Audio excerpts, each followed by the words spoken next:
parameter yang sering kali kita lakukan pengukuran, yaitu ada 4, Pak ya.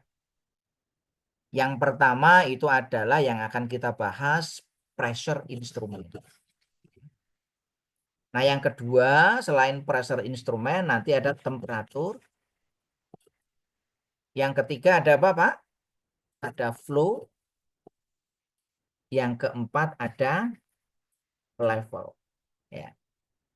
Nah, ini yang paling banyak digunakan ya di dunia industri. Jadi 4 parameter ini ya. Nah, parameter yang lain ya nanti ada banyak juga ya yang kita lakukan pengukuran. Tapi yang paling banyak di industri proses ya ini ya. 4 parameter. Jadi tambahannya ada banyak ya kalau kalau kita mau melakukan instrumentasi ya. Ya tadi kalau di Tambahin satu lagi, Pak. apa, Pak?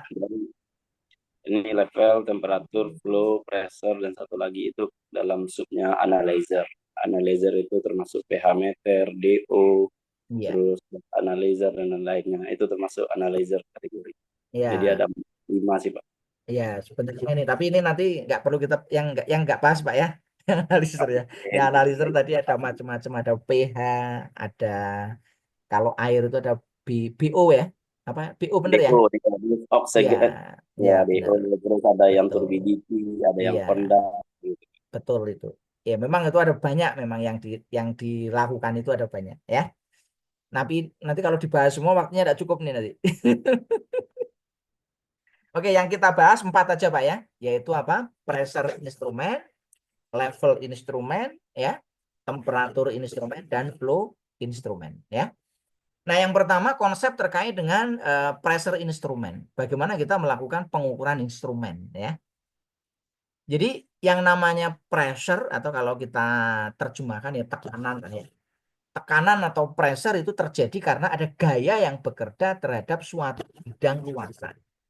Jadi kalau kita rumuskan P sama dengan apa, Pak? Gaya itu F, Pak ya. Luasan itu apa? SPA, Pak. A. Ya, A. jadi rumusnya ini ya, P itu sama dengan F per A.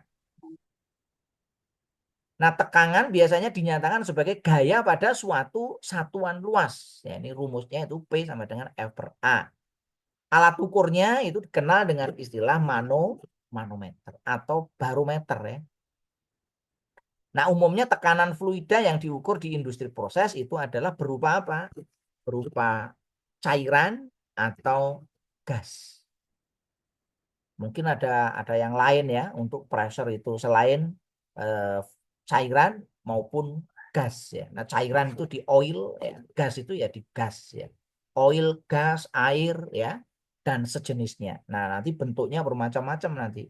Gasnya gas itu bermacam-macam, cairan juga bermacam-macam. Cairan tuh ada yang cair bener, ada yang agak kental ya. Ada yang sifatnya nanti coating, nah ini beda-beda nanti ya kan. Untuk mengukur itu beda-beda ya. Tapi nanti kita nggak membahas sampai ke detail itu ya. Kalau itu udah masuk advance, Pak ya. Gimana sih cara mengukur ini ya pada cairan yang sifatnya coating ya. Kita pakai ini cocok atau enggak, itu nanti sifatnya advance ya. Nah, kalau terkait dengan pressure itu ada 4 macam terminologi ya. Apa terminologi terkait dengan masalah pressure? Yang pertama adalah absolute pressure. Absolute pressure itu tekanan absolut ya. Yang kedua ada yang namanya tekanan relatif atau dikenal dengan istilah pressure gauge ya. Yang ketiga ada yang namanya tekanan pada ruang hampa, dikenal dengan istilah vacuum pressure. Nah, yang kelima itu ada tekanan ya yang diukur berdasarkan pada perbedaan ya, dikenal dengan istilah differential pressure atau tekanan diferensial. Nah, ada 4 macam terminologi terkait dengan masalah tekanan ini ya. Nah, yang berikutnya adalah terkait dengan satuan. Satuannya apa ya? Satuan tekanan itu tadi macam-macam ya, Pak ya. Ada yang Pascal, ada yang bar, ada yang atmosfer ya, ada yang pakai standarnya technical atmosfer, ada yang standar atmosfer ya, ada yang pakai torr, ada yang pakai pound per square inch ya. atau PSI ya. Nah, ini konversinya seperti ini ya. Sudah saya buatkan tabel. Nah, sekarang banyak aplikasi sebenarnya. Kita tinggal download aplikasi di Android ya. HP kita tinggal kita install ya. Konverter tekanan, nah muncul di situ. Ada banyak sekali nanti ya satuan-satuan yang digunakan. Nah, ini untuk konversinya. Nah, yang sering digunakan yang mana ya? Ini beberapa industri beda-beda, Pak ya. Industri kadang menggunakan bar. Kadang ada yang menggunakan Pascal. Kalau Pascal kan terlalu kecil, maka biasanya pakai mega Pascal atau kilo Pascal. Ada yang menggunakan atmosfer, ada yang menggunakan torr, ada yang menggunakan PSI. Ya. Nah, ini tergantung dari industrinya, tergantung dari aplikasinya. Ya. Nah, pengukuran pressure itu ada banyak cara ya untuk melakukan pengukuran pressure ya. Yang paling umum digunakan ya ini. Yang pertama pakai barometer ya. Yang kedua bisa pakai manometer dengan kolom cairan. Nah, yang digunakan biasanya tabung U ya. Ada juga yang menggunakan tabung Borden. Ada juga yang menggunakan diafragma. Ada juga yang menggunakan bilus. Ada juga yang menggunakan McLeod gauge ya. Ini biasanya untuk peralatan laboratorium pakainya ini. Pakainya McLeod gauge ya. Tapi kalau di industri mungkin jarang, Pak ya. Yang pakai McLeod ya. Paling banyak mungkin di sana ya tabung Borden yang paling populer ya. Berikutnya ada yang pakai kapasitan. Ada yang pakai strain gauge, ada yang pakai piezoelektrik dan lain sebagainya. Sebenarnya masih ada beberapa metode untuk melakukan pengukuran. Nah, masing-masing metode itu dikembangkan ya. Masing-masing pengembang itu pengen ya supaya produknya laku kan.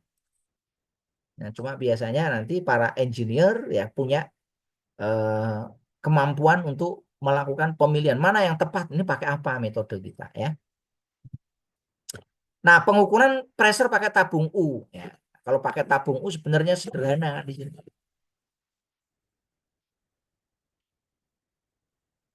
Jadi tabung U ini terdiri dari ya dua ini ya yang nanti tekanannya berbeda di sini. Ini tekanan P1 yang sebelah kanan P2 atau sebalik ini P1 yang kiri, yang kanan, yang P2 yang kiri. Bentuknya U ya. Salah satu ujung dari tabung U nanti dihubungkan ke bidang tekanan yang tidak diketahui yang mau kita ukur dan ujung lain dihubungkan dengan sumber tekanan acuan. Nah, sehingga kita mendapatkan perbedaan tekanan ini atau differential pressure. Nah, sehingga nanti kita bisa mengukur ya berapa tekanan pada ya yang nanti akan kita lakukan pengukuran. Nah, yang kedua ada namanya pengukuran dengan tabung Borden.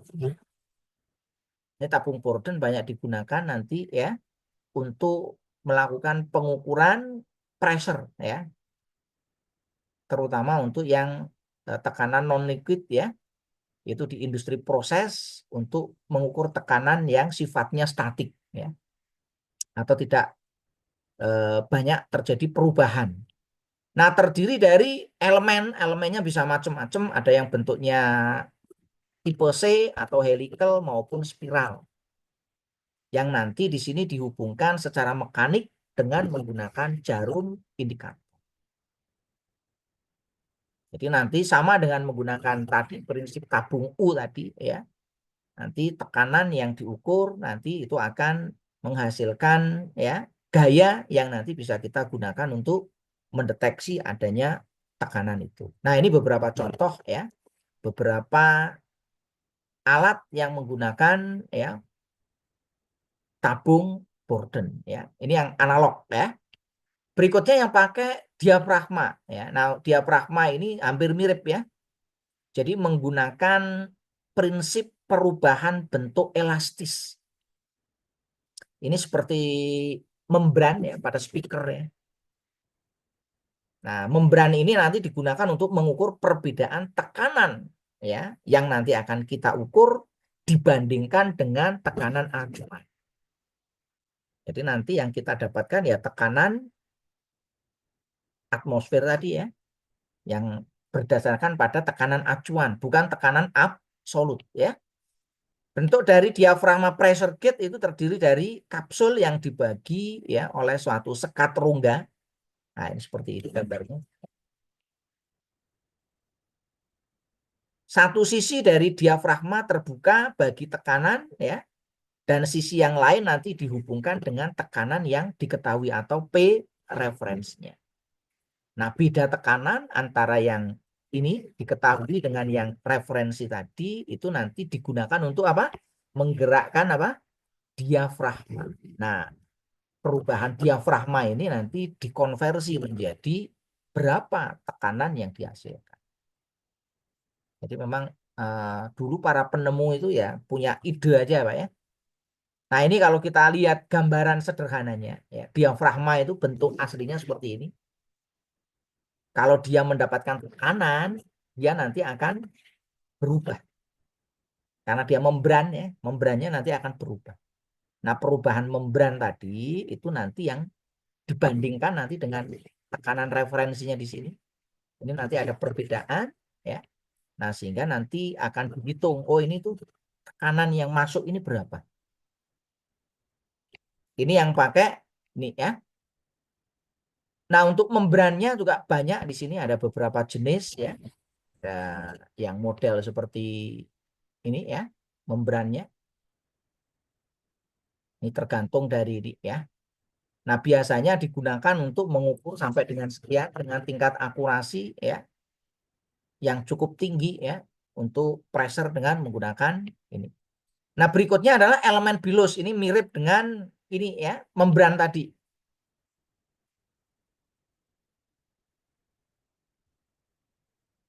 Jadi elemen bilus itu adalah elemen statik yang fleksibel. Ya, jadi dia elemen statik yang fleksibel. Nah, di sini nih, elemen bilusnya. Nah, dia terbuat dari kuningan, fosfor, perunggu, berilium tembaga, ya, monel, stainless steel, tergantung nanti dengan apa namanya kebutuhan di lapangan. Kalau alat ukur di lapangan di tepi pantai atau di offshore yang tingkat kadar garamnya tinggi ya berarti butuh ya tahan karat. Ya. Kalau yang di daerah-daerah yang tidak membutuhkan tahan karat ya nanti bisa digunakan untuk material-material yang lain. Nah sama ya, nanti hubungannya nanti antara tekanan yang lewat nanti akan menggerakkan ini ya elemen bilus ini yang nanti ini bisa diketahui berapa nilai tekanannya. Nah, yang berikutnya adalah kapasitan. Nah, kapasitan ini adalah pengukuran tekanan dengan menggunakan sensor kapasitansi. Jadi prinsipnya ya pakai prinsip kapasitor ya. Kapasitor itu prinsipnya gimana? Kapasitor itu kan simbolnya begini kan. Ini ada positif, ada negatif, ada muatan listrik yang berbeda. Itu dipisahkan oleh apa? Dipisahkan oleh material dielektrik. Dielektrik itu isolator, Pak ya. Nah, nanti di sini ya, tekanan yang dihasilkan di situ akan menyebabkan terjadi ketidakseimbangan nilai kapasitansi. Jadi nanti apabila ada tekanan masuk di situ ya, di situ nanti ada rigid plate di sini ya. Di sini ada sensing diafragmanya, di sini ada electrical connectionnya. Itu nanti nilai kapasitansinya nanti akan berubah seiring dengan adanya tekanan yang masuk. Nah, dengan perubahan nilai kapasitansi inilah nanti dia dikonversi menjadi arus ya, berupa arus DC nilainya nanti distandarkan 4 sampai 20 atau ya pakai nilai yang lain ya. Sehingga nanti ini bisa digunakan untuk menghitung berapa perubahan kapasitansi. Nah, perubahan kapasitansi nanti dihubungkan dengan perubahan apa? Pressure tadi. Nah, dari situ nanti bisa diketahui, ya. Yang ke apa namanya? Yang ke enam yaitu pengukuran pressure dengan menggunakan apa di sini? Strain gauge. Strain gauge itu yaitu material ya yang mudah berubah. Ya, kalau kita lihat di sini ini strain case. Ya. Ini dia akan mudah berubah ya apabila dia terkena apa muatan. Jadi alat yang menggunakan apa di sini perubahan nilai dari resistansi listrik yang nanti di situ ya dibentuk menjadi sebuah strain ya. Kalau dia nanti terkena tekanan tertentu, nilai resistansinya berubah. Nah, ini salah satu metode ya untuk mengetahui. Jadi suatu material yang didesain dalam bentuk strain ya, apabila terkena pressure tertentu, nilai R-nya berubah. Nah, perubahan nilai R ini nanti dikonversi menjadi arus dan tegangan ya. Nanti dibuatkan rangkaian untuk melakukan kalibrasi ya, sehingga nanti di sini akan menghasilkan ya sinyal yang bisa dikonversi. Oh, ternyata pressure yang lewat itu sekian bar atau sekian Pascal atau sekian PSI ya. Nah, ini contoh ya peralatan yang menggunakan prinsip kerja pakai strain gauge. Nah, biasanya nanti di sini ya. Kita bisa lihat di situ nanti ada beberapa ya nilai yang bisa kita acu di situ ya. Yang nanti dia akan prinsipnya menghasilkan apa? Perubahan apa? Resistansi. Nah, ini yang untuk mengukur nilai dari pressure ini ya. Nah, berikutnya ada yang menggunakan piezoelektrik. Ini piezoelektrik banyak digunakan untuk ya alat-alat pengukuran ya atau instrumentasi. Apa itu piezoelektrik? Piezoelektrik itu sebenarnya isinya pembangkit listrik, Pak ya. Tapi yang sangat kecil yang dihasilkan dari tekanan. Nah, ini ada juga teman-teman yang inovasi membuat pembangkit listrik pakai apa ini misalkan. Piezoelektrik ini sekarang banyak dipasang di mana, Pak? Di lampu merah ya. Jadi nanti kalau ada kendaraan lewat, piezoelektriknya kan dapat energi itu, kayak pegas itu ya. Kayak pegas, nanti dia akan menghasilkan listrik.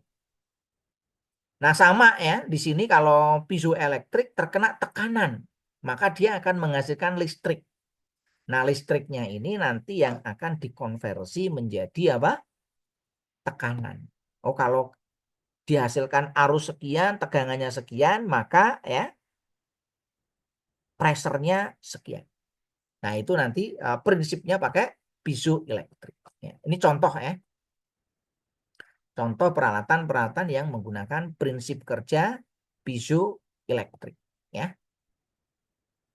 Oke ya, saya kira itu terkait dengan masalah apa? Pressure instrumen, Pak ya. Nah, pemasangannya nanti seperti apa terkait dengan pressure instrumen ya tergantung dari nanti ya jenis pressure instrumen yang nanti kita gunakan. Mungkin ada yang lain Pak, pakai apa di sana untuk pressure instrumen di sana? Pak Adit sana pakai Frisian flag yang banyak dipakai apa Pak? Gimana Pak?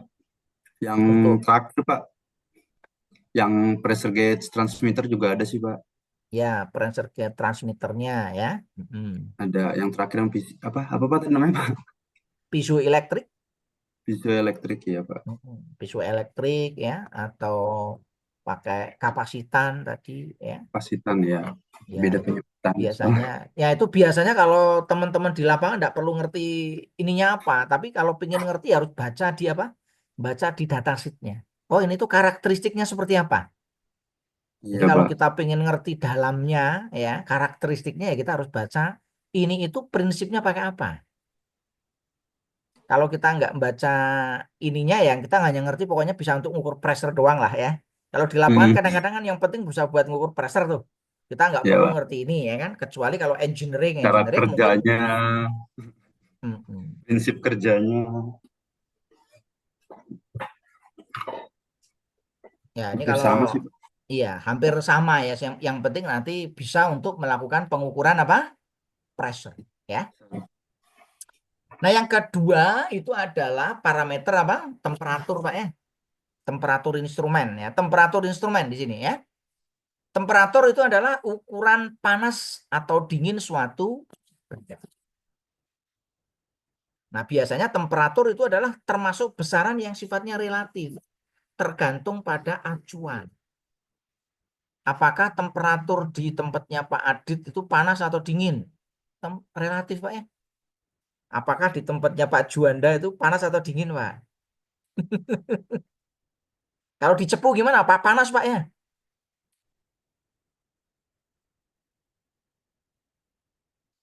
Kalau di Cepu Cepu sekarang panas. dingin, Pak. Kebetulan sekarang musim hujan, Pak. Oh, musim hujan, berarti dingin sana ya, musim hujan. Iya.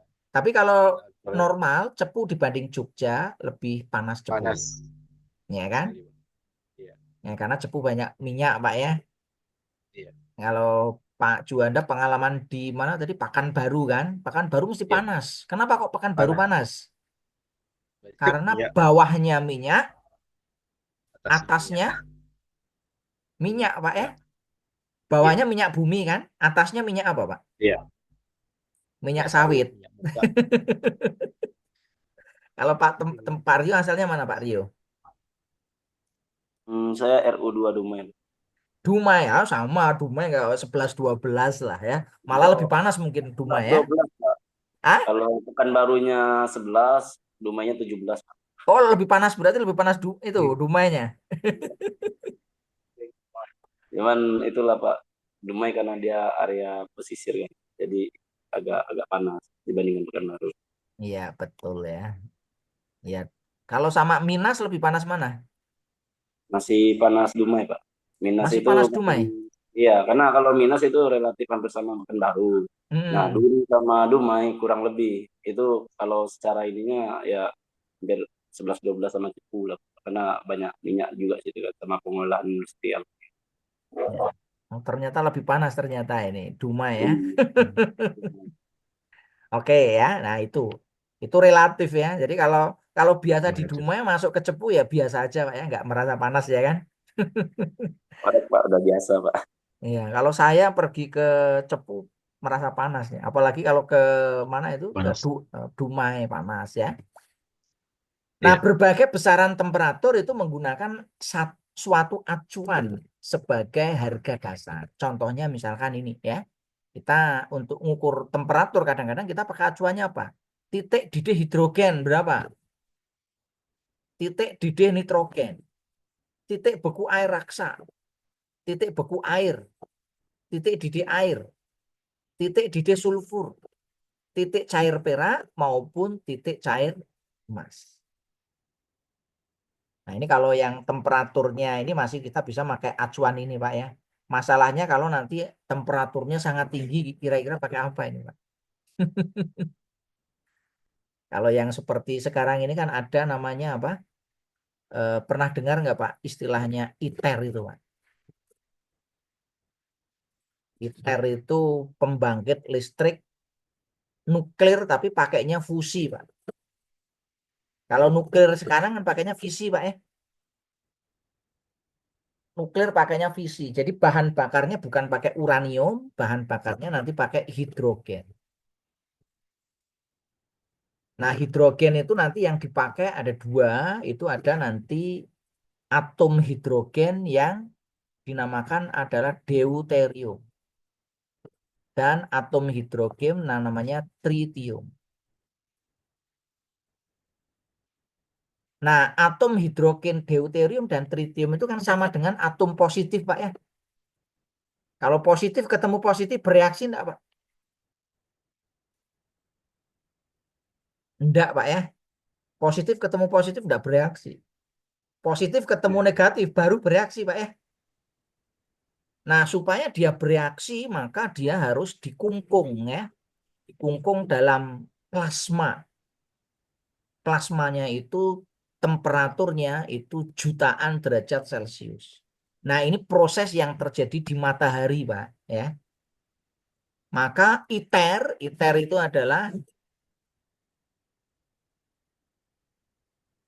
percobaan ya, internasional ya. thermoelectric reactor ya, di mana mereka itu akan mencoba untuk membuat pembangkit listrik yang prinsipnya mirip matahari. Yaitu di matahari itu kenapa kok energi matahari besar dan unlimited? Karena mereka menggunakan reaksi nuklir jenis fusi. ITER. Nah, ini yang sedang ditiru oleh Iya. para ilmuwan di ITER ini, Pak ya. Nah, sayangnya di sini untuk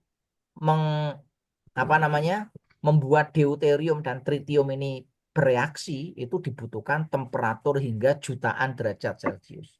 Nah, gimana cara ngukurnya kira-kira, Pak? Ada yang tahu nggak kira? Kita ngukur pakai jutaan derajat Celcius pakainya apa? Kita nggak bisa pakai ini toh, Pak? Thermal image apa? Thermal scanner, Ya, Pak. pakainya thermal, Pak. Pakai thermal imaging ya, pakainya Ya, cahaya. thermal scanner kalau kita bilang. Ya, thermal scanner. Pakainya piro, panas. Ya, nanti kita bahas, Pak ya. Itu yang besar sekali ya. Nah, pengukuran temperatur itu tidak bisa dilakukan secara langsung. Apalagi kalau temperatur yang tinggi, alat ukurnya langsung rusak, Pak ya. Pengukuran temperatur selalu berdasarkan pada perubahan sifat fisik suatu benda akibat pengaruh perubahan temperatur. Jadi nanti temperatur itu diukur karena adanya perubahan temperatur, benda itu berubah. Nah, yang diukur perubahannya itu. Jadi pengukurannya mesti tidak langsung. Nggak ada temperatur yang diukur langsung ya. Kanan gitu berubah. Iya, kalau panas diukur pakai tangan ya tangannya melocot, Pak ya. Pakai Nah, tahanan maksudnya. ya pakai tahanan ya, bukan tangan ya. Ya, kalau pakai tahanan namanya RTD ya. Ya, gitu. RTD itu pakai tahanan ya. Nah, dengan mengetahui sifat fisika suatu benda, maka besaran suhu dapat diukur. Nah, contohnya apa yang pertama di sini? Ini yang pertama pakai apa nih, Pak? Perubahan dimensi benda ya. Termometer air raksa. Nah, itu kan air raksanya berubah tuh, Pak. Memuai. Ya kan? Memuai kan? Bimetal itu berubah, memuai kan? Iya. Kalau termokapel perubahan apa? Perubahan tegangan. Kalau RTD perubahan tahanan. Nah, kalau yang ini tadi itu adalah perubahan tekanan cairan pada suatu pool ya. Itu pressure thermometer. Itu ini yang banyak digunakan di industri. Nah, yang digunakan tadi pakai piro nanti kita bahas, pakainya panas ya. Nah, yang pertama bimetal, Pak ya. Bimetal itu adalah dua logam yang digabung jadi satu. Kalau memuai dia akan berubah. Dekat. Kalau dia menyusut dia juga akan berubah. Jadi nanti dua buah medal yang berbeda koefisien pemuaiannya digabung jadi satu. Yes. Nah, nanti itu kalau terjadi pemuaian nanti dia digunakan untuk menggerakkan ini jarum. Maka kalau kita ngukur pakai bimetal, datanya nggak bisa kita kirim ke DCS, Pak ya. Nggak bisa. Nggak ada sinyal elektrik. Karena nggak ada sinyal elektriknya di sini. Mekanik full. Ini untuk ini ya. Nah, untuk macam-macamnya di sini ada banyak ya. Ada yang bentuknya sederhana seperti ini. Ada yang bentuknya apa, Pak? Seperti spiral ya. Ada yang bentuknya helika. Ada macam-macam. Ini bimetal kan? Ini bimetalnya bentuknya seperti itu. Nanti kalau ada perubahan itu dia digunakan untuk gerakan jarum. Maka di sini ini sangat andal Pak Rubas, Pak ya. Tahan ya. Tahan karena dia Andal. full mekanik ya. Ya, perubahan sifat fisikal. Iya, betul. Perubahan sifat fisiknya ya. Nah, tapi kalau kayak pressure itu kan dia ada tuh Pak, yang pressure gauge transmitter, jadi dia tetap jarum juga, tapi dia tetap ngeluarin output juga. Yang temperatur nggak ada Pak berarti Pak? Kalau yang bimetal nggak ada. Kalau yang Emang nggak ada. pressure kan Kalau tabung pressure Gordon ada. tapi itu ada ininya mengubah kan dari apa tadi Pak? Dari pressure menjadi current tadi tuh Pak. Iya. Ada Yang P temperatur to beda I-nya tuh soalnya Pak. dia. Kalau bimetal nggak ada Pak, bimetal. Nggak bisa. Bimetal nggak ada bimetal. Yang mau dirubah apanya Pak? Iya, makanya.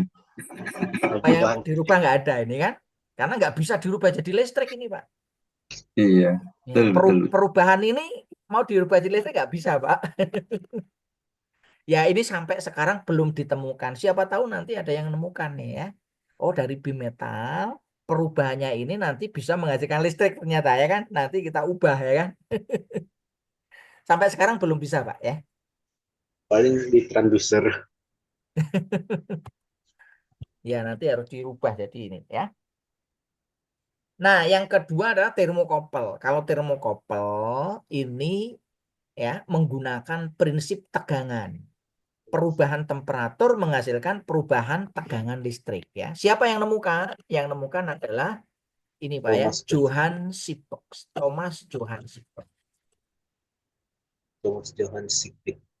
Nah, sehingga di sini ya proses perubahan temperatur yang menghasilkan tegangan ini dikenal dengan istilah efek Seebeck, dikenal dengan efek termoelektrik. Jadi termokopel itu adalah sensor temperatur ya yang terdiri dari dua kawat logam yang berlainan, bisa krom dan konstan atau yang lain ya. Di mana di sini apabila dia mendapatkan temperatur yang berbeda, kedua logam ini ya, muatan ini akan menghasilkan tegangan yang berbeda.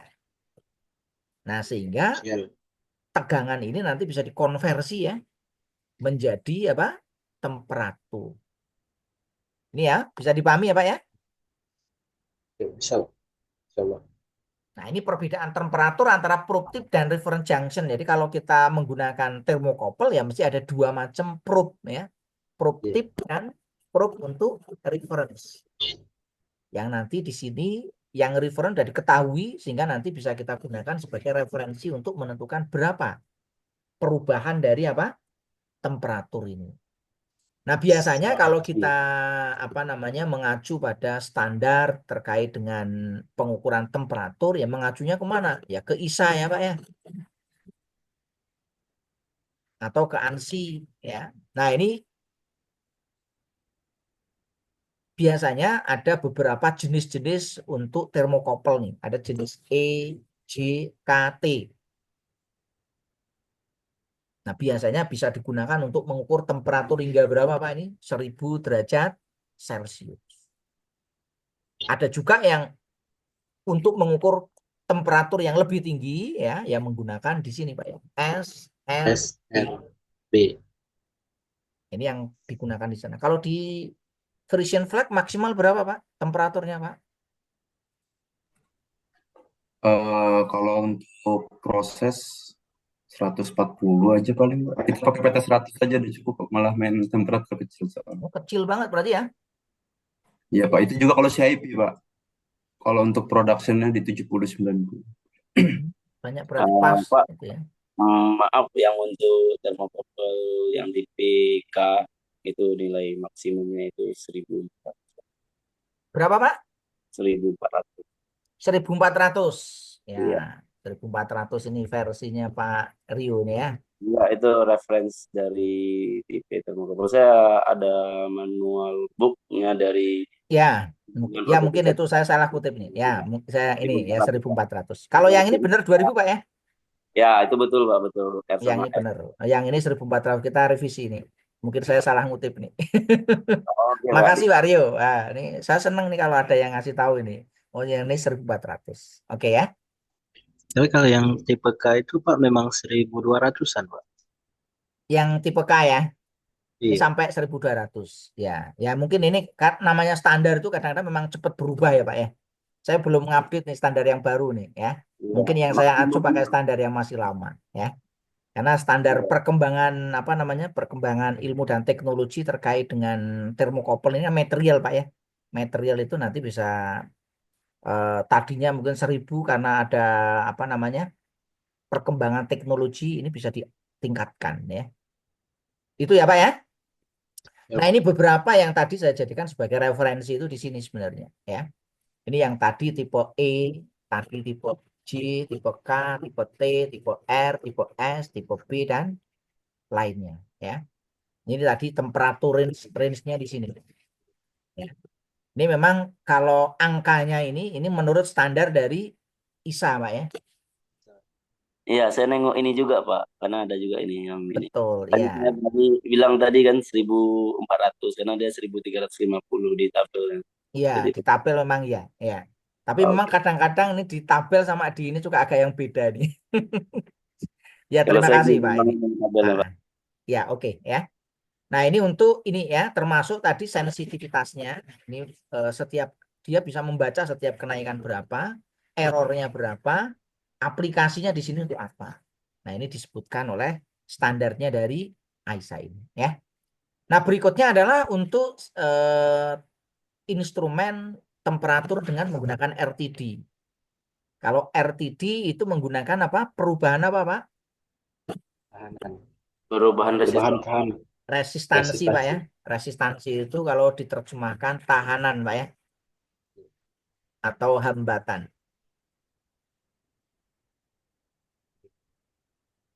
Nah, karena di sini menggunakan tahanan, maka material yang digunakan itu ada dua, yaitu yang konduktor dan yang semikonduktor. Yang semikonduktor dikenal dengan istilah apa? Termistor. Kalau yang bahannya konduktor dikenal dengan RTD. Bisa difahami, Pak ya? Nah, ini prinsipnya ya, prinsipnya sebenarnya hampir mirip ya. Jadi apabila ada perubahan temperatur, dia akan menyebabkan pada suatu benda itu terjadi perubahan resistansi. Resistansi. Nah, sehingga nanti dari perubahan resistansi diubah menjadi tegangan atau arus Listrik. ya. Nah, Harus. sehingga ini yang dijadikan sebagai dasar untuk menentukan berapa sih nilai resistansinya. Nah, ini yang saya katakan tadi, Pak ya. RTD itu sangat tidak linier. Terutama untuk material yang terbuat dari apa, Pak? Nikel. Nikel dan balko ya. Itu sangat tidak linier. Ini tidak linier, Pak. Jadi kalau kita pakai ini ya, kita harus ngerti. Oh, berarti kalau di sini efektifnya berarti liniernya ada di daerah ini, Pak. Daerah di atasnya dia enggak. Tapi kalau yang pakai copper atau platinum, dia lebih linier. Dia lebih akurat untuk temperatur Ya, under 200. betul. Ya, ini nanti dia lebih akurat. Ya. Jadi nanti Kalau yang harus apa Pak, yang untuk RTD kenapa jarang dipakai yang palladium? Padahal kan itu ada PD palladium. ya ada juga sih sebenarnya itu material-material ya. Material Mahal, palladium juga mahal. ada. Ya, Mungkin ya, karena mahal, Pak. ya lebih lebih ini biasanya ya kan. Hilang nanti Rio, hilang. Kabel Palladium. aja hilang. Ya, kalau kalau sekarang material-material kayak titanium itu juga mahal Pak ya, memang Kabel logam-logam aja yang cukup hilang. mahal. Kabel Emang grounding pernah ya, hilang Pak itu Pak? sering. Oh iya, kalau Kabel kabel Pak, grounding. apalagi kabelnya kabel BC ya, apalagi Ya. yang 50 mili itu Pak, ini laris banget nih Pak. Kayaknya udah cukup platinum aja. Nah, ini beberapa untuk tadi Pak ya. Sebenarnya ada banyak sih material-material yang digunakan untuk RTD tadi. Ini yang platinum tadi, ini range-nya di sini. Nah, yang paling banyak digunakan di sini ya. Biasanya digunakan untuk temperatur di bawah 550. Nah, yang tadi nikel ini tadi Pak sama balko, ini dia sangat tidak linier. Ya, tapi ya harganya lebih murah Pak ya, nikel dan balko ini.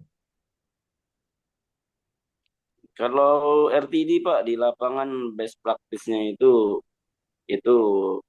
kecil sama dari 300 Pak. Jadi kalau misalkan readingnya di atas 300 itu datanya apa linearity-nya udah jauh dari ini Pak. Betul. Biasanya. Iya, iya. Memang ini secara teknis kurang dari 550, tapi mungkin di lapangan kurang dari 300 300 berapa Pak? 350, pas 305 atau 310 maksimum Pak. Jadi lebih 310. dari itu Iya. kita pakai termokol. Ya, ya betul Nah, Pak. Karena tergantung memang nanti tadi di karakteristik ini memang dia sangat tidak linier ya. Ya, jadi memang para engineer itu lebih senang kalau di atas itu pakainya yang termokopel. Ya. Termokopel. Mm. Ya ini yang penting nanti kita ini aja kalau mau pakai ini ya datasheetnya kita baca dan kita hasil ujinya nanti kita minta Pak ya sertifikat pengujiannya ya. Oke ya ini beberapa contoh RTD Pak ya. Ya saya kira sudah sangat biasa. Nah yang berikutnya termistor. Termistor itu mirip Termistor. RTD. Ini untuk temperatur yang lebih rendah lagi, Pak ya. Karena termistor itu sangat tidak linear juga, sama dengan yang RTD. Nah, materialnya pakai apa? Materialnya ini pakai semikonduktor. Jadi kalau yang suhu rendah, biasanya kalau zaman kuliah dulu bikin ini kan pakai apa, Pak? Sensornya, Pak. Masih ingat, Pak, ini, Pak? NTC, LM35 masih ingat? Hah? IC. Ingat Pak, ingat.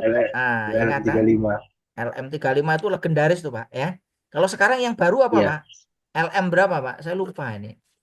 Ini mahasiswa itu kalau sekarang buat untuk aplikasi temperatur pakainya apa ini? Saya lupa kode-kode yang baru ini ya. Nah, yang sering terkenal juga PTC, NTC, Pak ya. Ini adalah salah satu ya termistor yang banyak digunakan untuk yang temperatur rendah. Nah, ini kalau kita lihat ya. Jadi nilai resistansi terhadap temperatur itu linearitasnya grafiknya seperti ini, Pak. Jadi sangat tidak linear ya. Nah, baik yang NTC maupun PTC ya, sehingga pemakaiannya sangat terbatas ya. Di sana ada, Pak, yang pakai termistor, Pak? Tidak ada. Ada Pak di AC. Oh, di AC, air AC. conditioner. Ya, kecil kan, Pak, itu, Pak ya. Di AC itu kan suhu rendah ya. Ya, suhu Iya, rendah kan ada. pakai itu ya.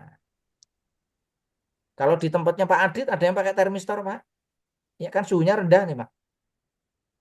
Nggak ada, Pak. Nggak ada ya pakai termistor ya. Nggak Susah berani. maintainnya. Nah, ini yang untuk termistor ini, Pak ya. Biasanya temperaturnya ya terbatas di sini. 35. Tapi memang dia ya tadi nilainya sangat tidak linear, Pak ya. Jadi nggak berani pakai ini ya. Pakai ini nggak berani ya. Nah, yang terakhir untuk temperatur itu yang kita nanti menggunakan apa? Spektrum cahaya, Pak ya. Kita menggunakan spektrum cahaya. Nah, ini untuk mengukur temperatur yang sangat tinggi pun bisa, Pak. Rendah sampai tinggi bisa nih ya. Kalau zaman COVID dulu kan populer nih, Pak ya. Iya. Ini pakainya spektrum ini, Pak ya. Panjang gelombang dari radiasi termal ya yang terbentang dari panjang gelombangnya sekian. Mulai dari yang paling rendah apa ini? Saya harus pakai kacamata ini. Pakai kacamata juga nggak kelihatan nih gambarnya, terlalu kecil. Di zoom, Pak, di zoom. Ngezoomnya agak susah nih. Saya kalau buat ngezoom agak susah, kenapa ya? Nah, ini kalau di zoom malah lari ke sini nih. Caranya ngezoom gimana ini? Ada zoom enggak ini? Ya, enggak. Inilah ya, ini gambar untuk spektrum gelombangnya ya. Nah, ini contoh ini banyak digunakan ya, yang banyak menggunakan ya biasanya instrumentasi, electrical, mechanical, construction ini banyak pakai, Pak ya. Termasuk di bidang apa, Pak, ini zaman COVID ini, Pak? Kesehatan. Ya, kesehatan, Pak ya. Sampai sekarang kan kalau kita ke bandara kita dicek pakai ini, Pak ya. Ya, sebenarnya untuk bearing, tapi dicek di kepala. Ini kalau kita bandara ini kan kita dicek nih, kalau temperatur kita lebih dari 37 kita langsung karantina ini, Pak. Akurasinya agak-agak gimana gitu kalau di saya ini dipakainya cuma buat ngecek itu aja, MCB yang panas, ada leaking gas. Tapi kalau untuk verifikasi nggak boleh katanya. Soalnya agak Iya, jauh karena kan dia betul. jaraknya ini kan, Pak. Iya, Terbatas ya, betul. Pak. Betul ini. Itu Beda memang ada jarak, ini. beda pembacaan lah. Nggak Ya, pasti. memang benar, betul sekali ini untuk akurasinya ini memang hanya untuk melakukan pemeriksaan saja ini. Tidak Iya. digunakan untuk kalibrasi, Pak ya. Nah, ini. Jadi nanti untuk pemeriksaan di sini untuk lampu mati, Pak, Mas.